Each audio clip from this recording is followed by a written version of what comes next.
Studená lázeň, to je balzám na nervy, chci říct na nohy. Víš, Jeričku? No tak co, mládenci, to byla krása, ten dnešní výlet, co? Ani mě to nepřipomínejte. Nebo snad nemáte dost? Ale jo, všeho. Vždyť jsem vám říkala, že to bude náramně hezká procházka. Tady byla náramná, to máte pravdu. Náramná byla rozhodně, nohy ani necítím. To bylo nejméně 15 kilometrů. A abychom nezlenivěli, uděláme si i odpoledne menší procházku, že už se těšíte. No je, už se ani dočkat nemohou. No tak odpoledne se pro vás zastavíme. Pojď, Máničko, pojď. Naschledanou. Ne, já tady nebudu. Já mám jenom jednu nohu, totiž jedny nohy, že ano. Je tohle nějaká dovolená? Ale taťuldo... To je pochodový cvičení. Tati... Co pak nejsem vetchý stařec potřebný odpočinku?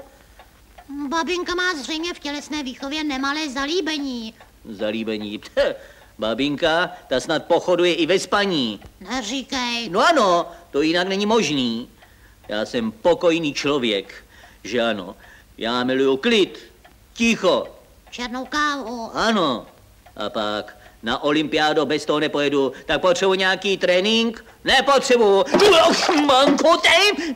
Kdo sem postavil to umyvadlo? Ty osobně. No proto. A co chceš dělat? Máme snad před bábinkou potají prchnout a skrývat se v opuštěných lesích?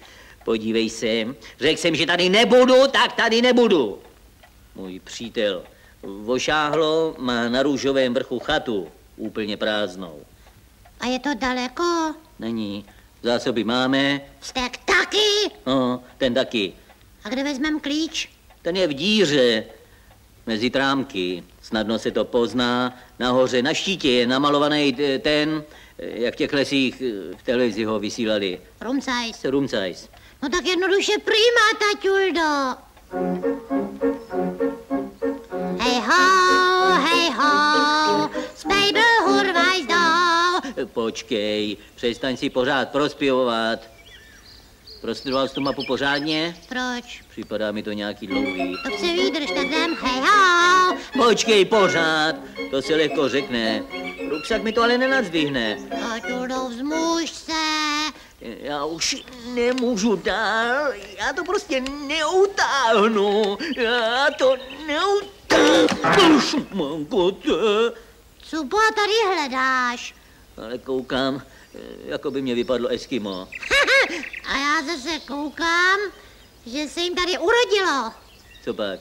No tamhle, rostou jim na stromech kastroly. No, aspoň něco. Tohle mě nejde na rozum. Ten úsek tady vůbec není zakreslený. Tady akorát jezero nějakýho máchy. No jo, ale tadyhle bude třeba se tímto úsekem prokousat. Máš na to zuby? To ne, ale sekerku. No jo, jen jestli to dokážu. To je džungle, tohleto, to je džungle. Pomoz mi. Kde seš vůbec? Tady. Kde tady? Tadyhle, co pak tě nevidíš? Co tam děláš? Čekám, jestli tě napadne, že bys mohl to křovíčko obejít. To seš celej ty. Kráčet cestou nejmenšího odporu. Samo sebou, že mi může napadnout to obejít. Jenomže to je vrcholně nesportovní obcházet překážky, že ano. To říkáš ty? No, samo sebou, že to říkám já. No ale... Hele, nemudrcuj a vykroč.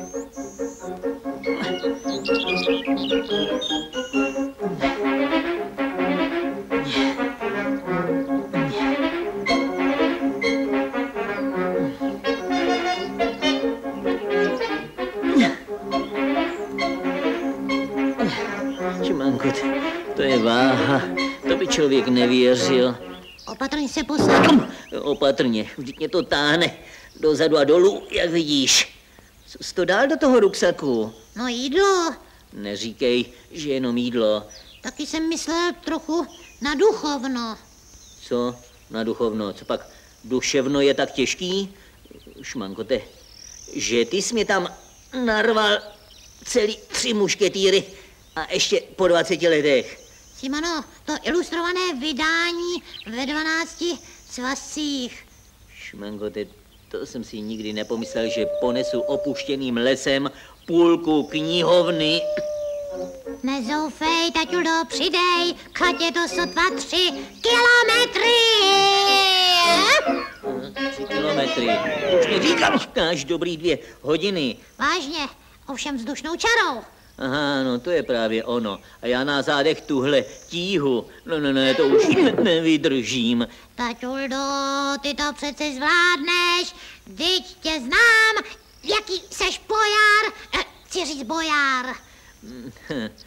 To víš, že to zvládnu pochopitelně, protože nejdůležitější je nestratit orientaci, že ano. Vědět, kam vykročit.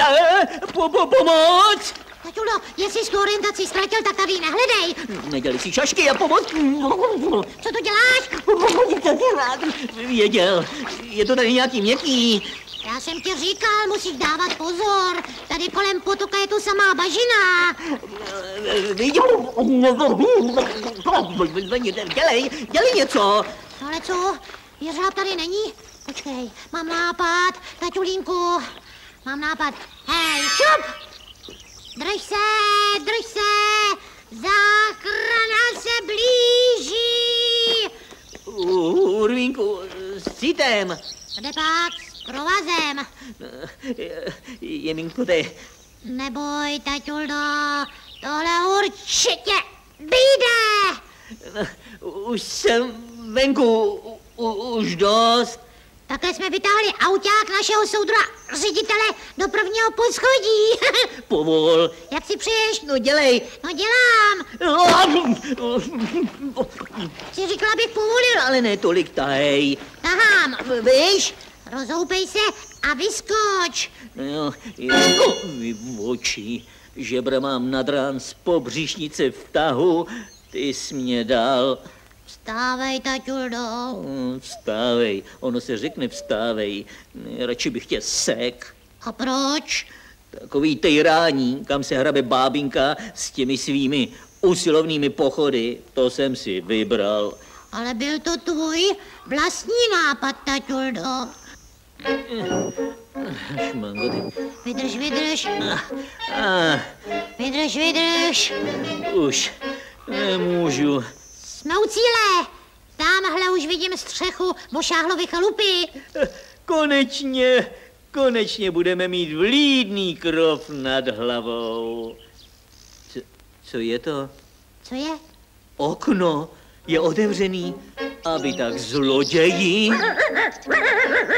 No to je dost, že už jdete. Sáně borový, pěkně hlazený. A zítra ráno si dáme 10 kilometrů po hřebenech. Že jsme vás ale doběhli. To není dovolená, to je trest za všechny moje hříchy. Počkej, ty zrádná Maruno, ty si to vypiješ. Za mě i za taťuldu. A ty zase za ty mušketýry. Ach jo.